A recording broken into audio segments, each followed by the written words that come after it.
kay mbokk yi ñu ngi leen di ziarawaat bu baax a baax di am mbégte ak contentement ci ngeen ñuy suivre fii ci seen chaîne 314 Prod ak seen émission bi nga xamee ni moom mooy Lasrar macha allah ñu ngi ci ànd ak sëñ Demba comme ni ñu leen ko waxee woon épisode bi moom mooy épisode 2 nekk li nga xam ne moom mooy saison 1 bi ba tey ñu ngi ci saison 1 bi sëñ bi tey ñu bëggoon tuuti nga leeralal ñu li nga xamee ne moom mooy xam-xam yi nga xam mooy ram fan la jóge cosaan fan la cosaanoo parce que suñu jumul épisode kii bee yaa ngi wax ci yonent yi man daal ci li ma jot a njort est-ce que nekkul ci yonent yi la jóge wala ñëw na. waaw salaamaaleykum di nuyu mbokku internet yi. dama xaw a sob sa di nuyu diaspora bi di nuyu àdduna wërngal këpp. di leen siyaare di wax ne ñu ñëwaat ak yéen rek. ci suñu ñaareelu épisode. fii ci 314. Pro. ñëwaat ak yéen pour dellu di baaxantal rek. waaw di wax ne na ngeen abonné ngeen aimé. bu ngeen bëggee gis njëriñ bu ngeen bëggee gis connaissance. voilà ngeen ci bàyyi xel na ngeen di abonné ci 314 Pro. waaw parce que émission la yoo xam ne dañ ko dëgmal foofu noonu te muy njëriñu kese. voilà muy njëriñu kese defar rek moo ñu tax a jóg nag. waaw defar rek moo ñu tax a jóg. waaw defar rek moo ñu tax a jóg. waaw sëñ bi yàgg nga wax loolu defar rek moo ñu tax a jóg di ñaax si jeunesse bi macha allah loolu moom ñëpp dina ko jëriñ muy lu rafet macha allah waaye ñu bëggoon xam-xam bi fan la cosaanoo. xam-xam bi fi ñu cosaanoo dañ ne la xam-xam yu ci bëri yëpp. ñu buñ lay wax dañ naan la ay yàlla moo ko wàcce woon ci yonenti yàlla. Idrissa. parce que yonenti bu yàlla wàcce. dafa am lu mu la jagleel. waaw dafa am lu mu la jagleel. mu ngi mel ni Moussa yàlla suñu borom joxoon na ko. yat. waaw keneen ak keneen. maanaam yonent boo gis rek am na lu yàlla wàccee ci yow. yonent yàlla Idrissa nag. yàlla moo ko joxoon xam-xam bi ñuy wax bambara laturu.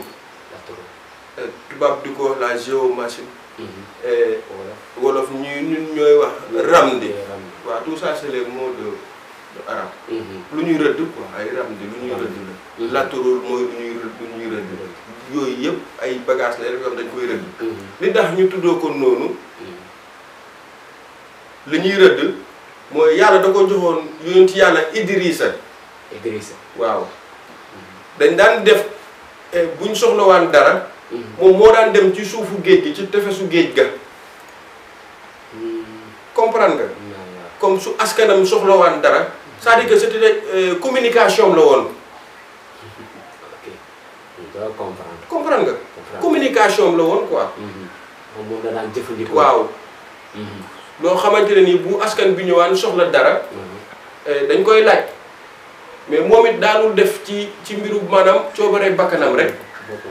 waaw day jël li nga xam ne loolu parce que yàlla li mu ci jublu woon comme ci bëgg a waxal wala muy jëfee ak yow rek. mu am lu mu def ci yow. waaw. benn ci africain yi ci ñun ñii aussi. doomu aadama yi loolu la ñu gëstu lañ ci jot a am ñoom la ñuy woowee boroom xam-xam.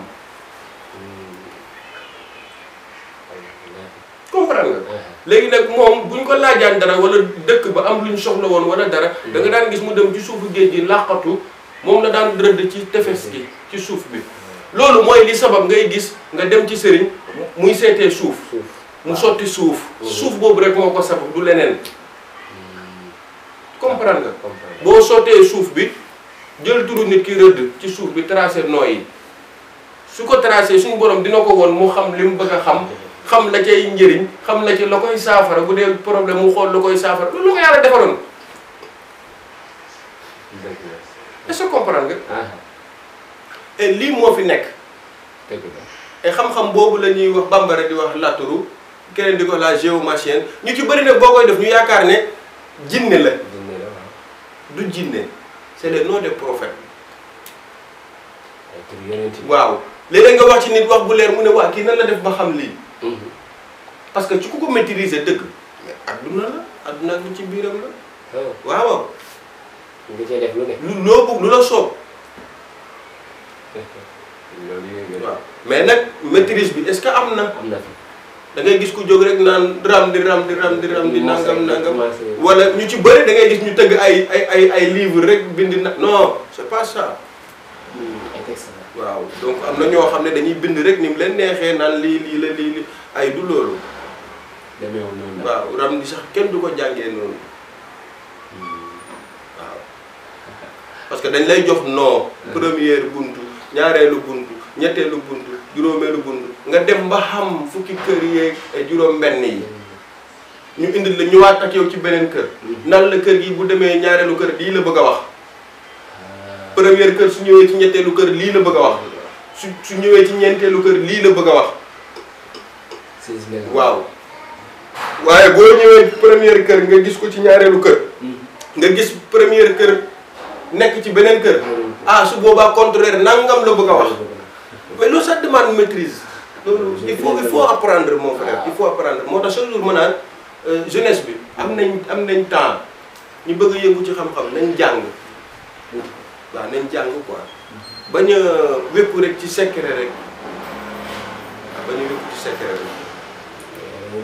mu gën a yomb. parce que secret yi aussi.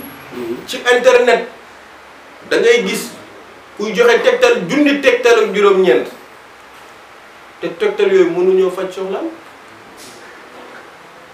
kon xanaa li muy joxe ci tegtal du dëgg day am. man léeg-léeg ma gis ci internet bi nit joxe benn tegtal boo xamante ne leer na ma ne c'est faux te danger la sax ci ki koy jëfandikoo. non ñoom bu ñu la ko joxee ba pare yow mi koy jëfandikoo sax mën nañ la utiliser nga ci askan bi yeewu ngeen bàyyi seen xel. ah mais c'est la vérité mon frère. léeg-léeg nga gis koo xam ne day joxe ay tegtal. ne leen defal nangam defal nangam defal nangam. fekk moom intérêt boppam jógu ca. boo ko defee lépp day ñëwaat. ci baatin laa la wax. àdduna moo toll foofu ne nit ñi dañoo bëgg mbooloo. waaw dañu bëgg yeneen ak yeneen ak yeneen ak yeneen.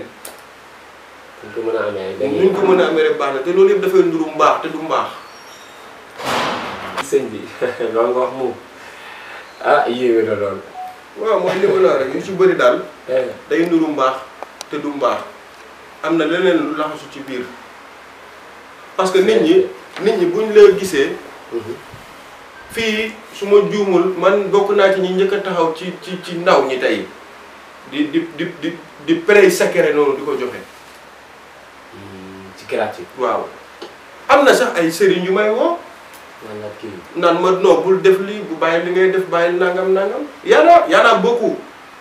waaw mais am na ñoo xam ne tamit dañ may woo di ma encourager di ma féliciter. mais man yëpp laa ci yemale ah. wallahi azim. waaw c'est-à-dire que man li ma yëg laay def li ma yëg laay wax.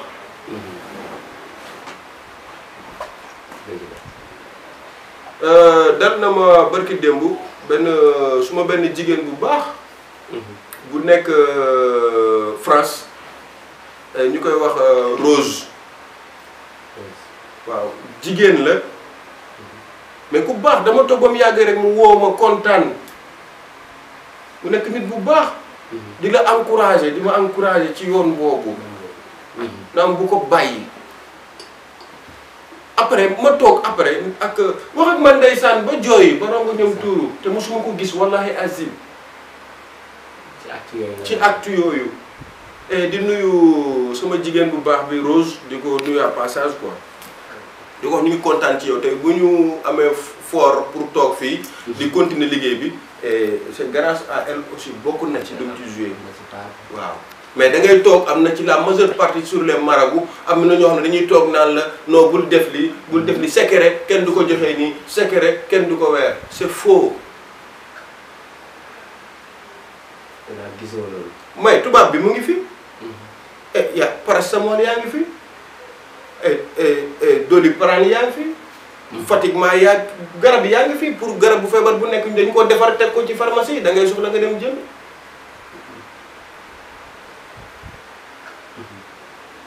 mais en tant que ñun les africains ñun nit ñu ñuul ñi pourquoi pas ci lu ñu yàlla baaxal mu tuuti mu néew ñu partagé.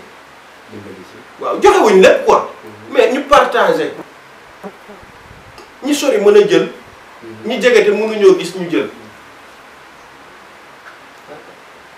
te lu muy wàññi. am na ñoo xam bu ñu ko defee seen marché amaana dootul dox. non man gëwuma loolu. gis nga nit même boo toogoon fii di joxe xam-xam bi nekk ci yow yépp terewul li suñu borom namm ci yow nga war cee jot di nga ci jot allah kulli xaal kenn mënu la ko xañ. doyloo suñu borom waaw non. dëgg yàlla kenn mënu la ko xañ. mais ñaata nit ñoo fi lañ fi suul lan nga xam ci lu ñu yóbbaale te waroon ci jëriñ askan bi. loolu pertement gënu ko rek boo dee sax yàlla du mën a. waaw am lu mu la xamal. waaw te bokkoo kaak. bokk jullit. waaw loolu beneen affaire. waaw mais c'est la vie. macha allah ñoo ko déggandoo noonu ci conseil bi nga xamee ni tey mu ngi delluwaat dañu ko joxaat di ko jox ndaw ñi macha allah defe naa ni moom ñu ko bëgg ñëpp ñu ci ëpp ci loolu lañ ko bëggee li nga xamee ni tey moom lay yombal ndaw ñi nga xamee ni ñoo koy seetaan ñu nekk fii ak ñu nekkul fu dul fii waa diaspora bi ñu ngi au passage ñu nuyu ñu ngi leen di nuyu di leen ziar macha allah ñoom it dañuy bàyyi xel bu baax a baax émission yi. léegi nag ñu fas yéene dugg nag ci point yi nga xamee ni tey moom la commencé woon defe naa ni question yoo leen am rek balancé leen ma ko man incha allah ma teg ko pression ndax nag yombul waaye daal ñu gësam ko tuuti rek waaw mu am yu mu génne pour yéen macha allah sëñ bi ba tey ci xam-xam yi nga xam ne mooy ram yan nga ñu ci mën a baaxee yoo xamee ni tey nit ki dina am aajoom toog du xam fu mu koy waxee. waaw kon liñ leen di baaxewaat tey su ñaareelu épisode. mooy dañ leen di indi parce que gis nañ ne tey da ngay gis ñu bëri tey dañuy bëgg liggéey duñu ko am. ndaw ñu bëri tey dañuy soxla xëy te duñu ko am. donc lu mel noonu nag su fekkente daf la dal nga bëgg a xëy te mënoo koo am. il faut se écrire Badara Ali.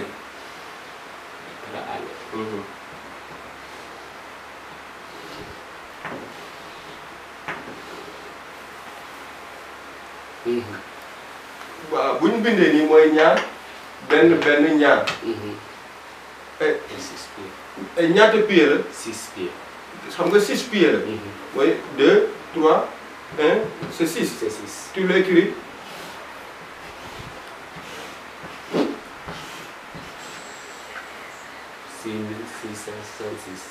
non 666. yow mi nga xam da nga yàkkamti pour am liggéey pour am liggéey jëlal sa aliwo rek wala bic nga ut sa cahier sa papier blanche nga bind ci tur bi ni ma ko bindee nii noonu nga koy bindee soo ko bindee 666 fois sous forme de saafara et nga jël ko nga raxas ko soit que ci aliwo nga ko bind ko benn par benn ba mel ni ba mu mat 666 nga def ko saafara soo amuloo utal sa bic feutre nga ut sa cahier nga bind ko ni mel ni 666 quand tu l'écris 666 da ngay dem boo xamul garab bi da ngay dem ci pharmacie traditionnelle bu dee fii sénégalais nga soo demee ci marché bambara yi da ngay laajte garab bu ñuy wax golle yiiri waaw ñoom bambara yi ñoo koy wax loolu waaw maanaam man noonu laa ko apprendre comprendre nga parce que am na ci garab yoo xam ne mën naa leen wax en wolof mais am na garab yoo xam ne xawma leen sax en wolof d'accord mais y a des moyens yàlla dafa dogal léegi boo demee tey ci Sénégal fii ci Sénégal am na marché bambara yu fi nekk garab boo soxla mu ngi fi léegi garab boo mën di soxla demal ci marché jaay ko ça coûte 100 francs 200 francs comprendre nga soo ko bindee sous forme de saafara ba pare nga dem ci marché bi nga jënd golle yiiri yaa ngi ciy jënd 7 takk boo jëndee 7 takk nga préparé ko nga togg ko boo ko toggee ba mu ñor et nga sangoo ko et 7 jours nga sangoo ko 7 jours incha allah taala tu vas trouver du boulot su mu gën a gaay wallahi azim yàlla dina la defal tawfeex loolu ñi nga xamee ni ñooy teew am fu ñu liggéeyee nga xam ne bëri na loolu jamono ji koo wax mu ne liggéey amul ah xanaa ngeen fas yéene rek daal di def li leen seen Demba wax dëgg yàlla baaxee nga xamee ni moom defe naa li muy def nii gisuma kenn ku koy def macha allah boo leen ko defee nee na incha allahu rabbi di ngeen am place boo leen di liggéeyee waaw lépp loo ak liggéey boo mu mënti am. ndaw bi man ndaw ñi ñoo ma intéressé waaye ndaw bi nga xam ne da nga xëy toog defoo dara te bëgg a liggéey. wala moo xam da ngaa jàng ba pare bëgg a liggéey di ko wut te mënu koo am. bëgg a def dara mënoo koo def tu n'as qu'à essayer il faut essayer rek nga xool. kon ñoo ko déggandoo essayer leen loolu. kon nga essayer dina ngeen ci am ndam incha allah. c'est un recette boo xam recette bu nga xam ne. foruñu ko. foruñu ko on a fait beaucoup de temps pour le savoir pour le connaître tooguñu rek ay nit di ko bind ci mbedd mi déedéet. waaw on a sacrifié notre temps pour le savoir et loolu tey la ñuy génnee li ñu ci yàlla dénk ñu partagé ko li ñu ci mën a partagé ak yéen. bii moom moo tudd lan. Badara Ali quand boo gisee.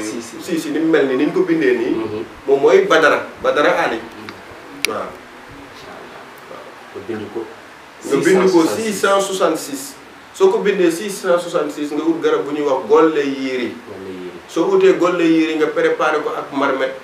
nga togg ko soo ko toggee ba mu ñor. nga sangoo ko 7 jours.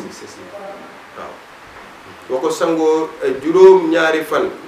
incha allah taala. wallahi borom bi dina la dimbali. tu vas trouver un boulot. macha allah ñoo ko déggandoo loolu. xam-xam bi set na. sell na fii rek ngeen koy amee ci seen chaîne 314 production ñu ànd ceeg Serigne Demba Senghor wax dëgg yàlla bii mooy 2e épisode bi macha allah ngeen bàyyi ko xel bu baax a baax nii rek lañ koy jàpp ak yéen waaw nee nañ ne boo leen dawul ñun du ñu daw macha allah tey nag ñu ànd ak seen Demba moom defe ngaa ni moom dinaa ko tuddee benn tur boo xam ne ni moom dama leen koy jaay macha allah kon sëñ bi bii ndax mën nañu am beneen. boo xamee ni. waaw non li leen ci joxaat rek mooy ñu jéem a demaat ak yéen. wan leen ci wàllu kaaraange contre les maraboutages. waaw.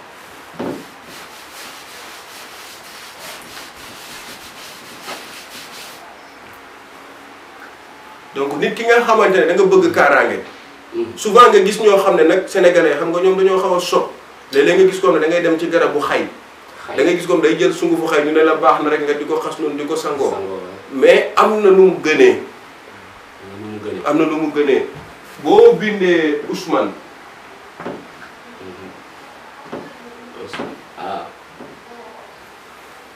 il faut gisee 2-1-2-1. ça c'est le Ousmane. c'est le nom de Ousmane. donc yaa ngi koy bind moom it il a 6 pieds tu l'écris. et 666 nga koy bind sous forme de saafara. waaw soo ko bindee nga def ko saafara su boobaa. da nga yeewu fajar suba teel nga dem ci àll bi nga xool fu garabu xay am. garabu xay. garabu xay. c'est son arbre. comprendre nga. donc nga ut garabu xay. soo utee garabu xay suba teel gi da nga koy xas ci ñeenti xible yi ñeenti côté yi. waaw. est nord sud. est ouest nord sud. moom nga koy xasee. maa nga ut sa mbuus rek. nga xas côté bi xas beneen côté xas boolante 4 côté xas yépp soo ñëwee nga boolante kook saafara bi. soo ko boolanteeg saafara bi nga togg ko mais bu boobaa boo koy togg bu ko toggee bool ndaa nga koy toggee ndaa bu ndaw njaq. da nga koy def ci ndaa. waaw njaq doon njaq. da nga noonu ndaa yu ndaw yi. mooy njaq yi. da ngay jënd njaq bu xaw a mag. boo ne amul bën-bën. nga def ci saafara bi ba mu fees. nga jël nga teg ko ci sa gaz wala ci sa nga boyal sa fourneau nga teg ko ci. soo ko ci tegee nga def ci saafara bi nga jël xay bi xob yi nga indi woon. nga def ko ci. loolu yëpp ci suba si lay doon. loolu yëpp non mën na bañ a nekk suba gi mais garab bi moom il fallait nga ut ko matin bonne heure. ok maanaam xas bi. il fallait nga xas ko ci suba gi balaa jant bee di génn. comprendre nga. su fekkee yow borom kër nga mën nga ko def. soo ko xasee nga ñëw nga weer ko mu wow sax nga dëbb ko def ko sunguf nga denc ko dootoo dem fii di ko wuti. soo ko defee sunguf léegi boo bind soxlaa da ngay bind tur bi. soo ko bindee mën nga ci sang ci sa njaboot yëpp. ci kaaraange lay dox moom. sa waay c'est pour contrôler maraboutage. te waaye kenn ci wallaahi azim nga bind ko 666 fois. nga ut ñeenti côté xay yi nga xas ko soo ko xasee nga sangoo ko 6 jours. moom 6 jours boo ko dee pare nga sangoo ko 6 jours. boo ko sangoo 6 jours. mon frère ñu ngi ci 2000 lan.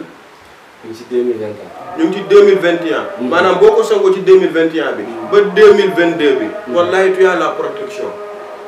ah mu ngi noonu kon ci li nga xamee ne moom mooy kaaraange ci lañ nekk noonu ak nit ñi kaaraange yi ni ñu koy waxee naan yomb la nga am ko wala ñu lay doxloo ay jéego yu sore pour nga. non mais xam-xam c'est-à-dire que la connaissance c'est le secret.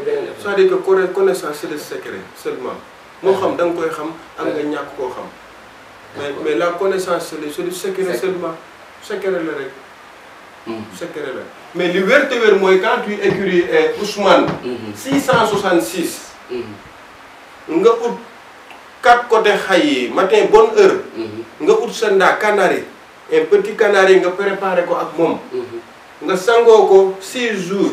dama ne la ñu ngi ci 2021 2022 personne peut rien contre toi incha allah taala jàmm ngay am nit mënul la c'est-à-dire que ça c'est contre pour les marabouts sëriñ yi nga xam ne dañuy liggéeyantu defantu yooyu. ak lu ñu la mën a def c'est moi qui te l'a dit at bii ba at bële bi peut rien contre toi si tu cherches une protection tu peux le faire c'est très bon et puis c'est efficace.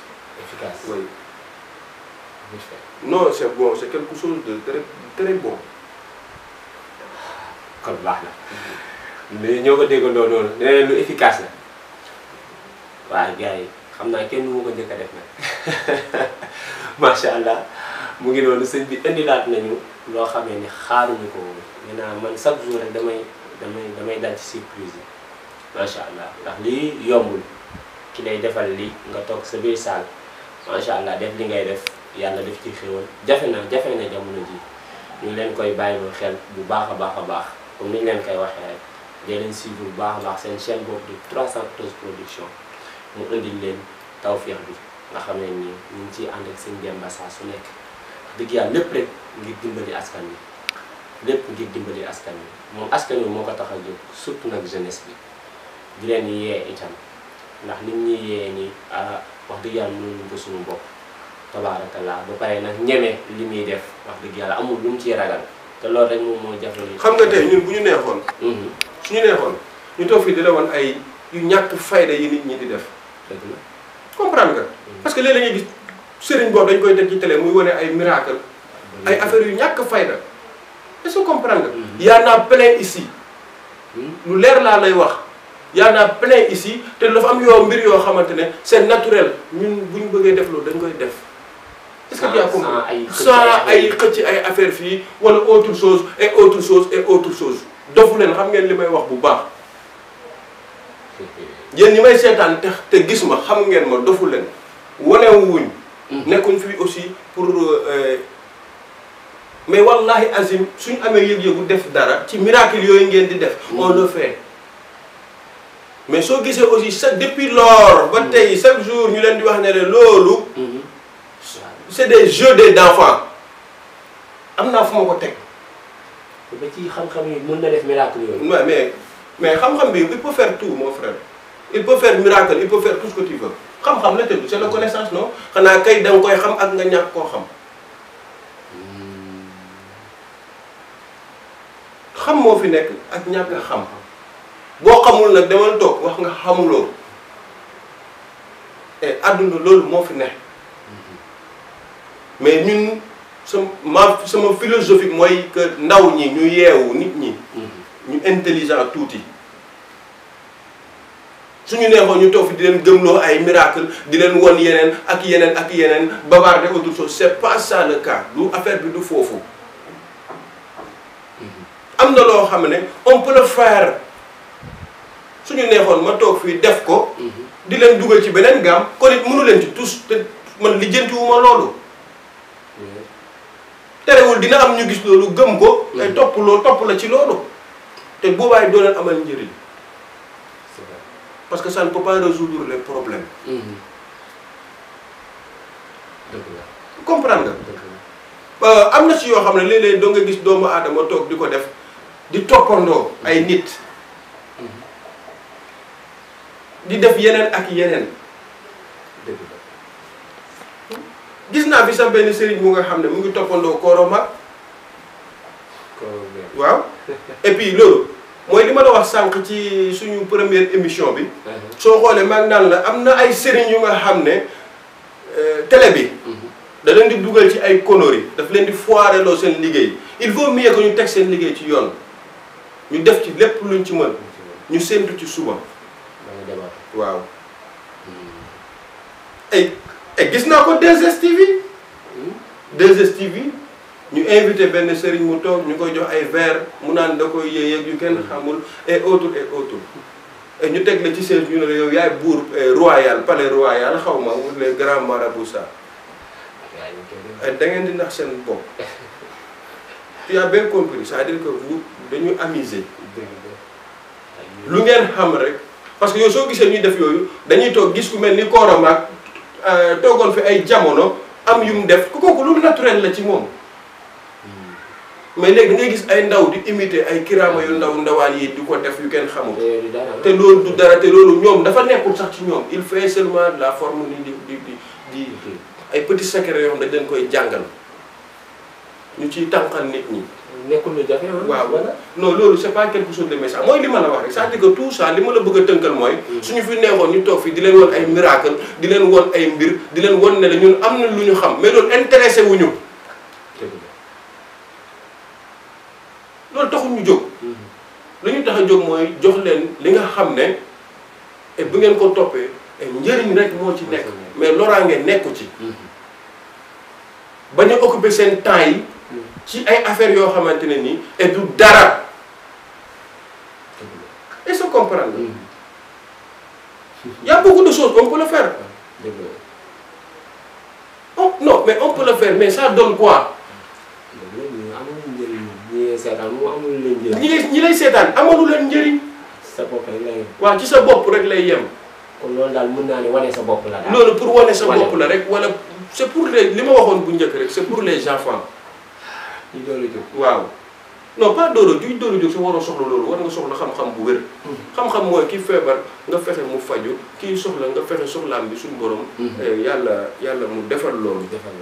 comprendre nga mais pas ay toog ñu naan la ay 16 palais de royal ay 16 ngay yéey ay bouteilles di tànqal nit ñi ay yu kenn xamul ça c'est un verre. waaw lii kaas la. lii de kaas la moom. waaw. ñu ko daan yéey. waaw léegi kaas bi par exemple man su ma ko yéeyee est-ce que mën na régler seen jafe-jafe yi. déedéet lu wér. lu wér da ngay gis koo xam ne dañ koy jox kaas sax dañuy jox la kaas ni nga nekk fi naan di jat di réciter ay affaires yoo xamante ne nii c'est-à-dire que pour marcher pour yéey lii jarul sax jat c'est-à-dire que yooyu du xam-xam il faut que bu ngeen amee xam-xam ngeen génne ngeen jox askan bi ngeen partager ak ñoom li nga xam ne daf leen di jëriñ. macha allah sëñ bi foofu nga yam. waaw foofu am solo la. te ñu ngi ñuy signalé léegi. xam naa ni dañuy dem. daal di ñëwaat. pour ci beneen épisode bi ndax fii nga taxaw. defe naa ni yeete bu am solo ngay def nii. macha allah waaw non parce que non bu ñu xaaree beneen épisode bi. suñu xaaree beneen épisode bi. dinañ ne dafa am lu mu ci def. wala ñu wax ne dafa am lu mu ci wax. ok comprendre nga. loolu lañ lay wax les gens ils vont te dire ça parce que yéen sénégalais yi daf ci am ñoom dañoo bizarre mais non mais c'est sérieux boo ko teewul léegi ne la non dafa am lu mu ci doon jàpp wala lu mu ci doon wax or que c'est pas ça. dëgg la.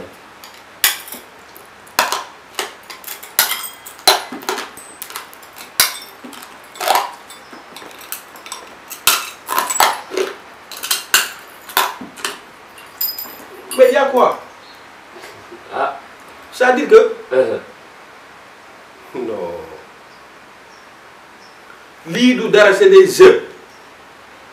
fajul soxla fajul dara defu tus il faut apprendre la connaissance ngeen jëriñ ci nit ñi et ngeen jëriñante ci li ci seen wërsëg nag mu mën a ñëw ci yéen ngeen jël loolu. C'est ça qui est important. asalaamaaleykum wa rahmatullah ba beneen yoon. ah macha allah defe naa ki def lii moom forontu ko te li mu wax rek naturel la ko defee sans cat sans def dara kon wax dëgg yàlla li wér li wóor a ngi nii ngeen bàyyi ko xel fii rek lay amee ci seen chaîne 314 production émission bi nga xam moom mooy Lasrar ñu ciy ànd ak Serigne Demba te mu doon loo xam ne dafay continuer saa su nekk te dara doon ci dog incha allahu rabbi fii rek la bu dul fii du feneen mbokk ñu ngi leen di jox dig daje ci beneen épisode incha allahu rabbi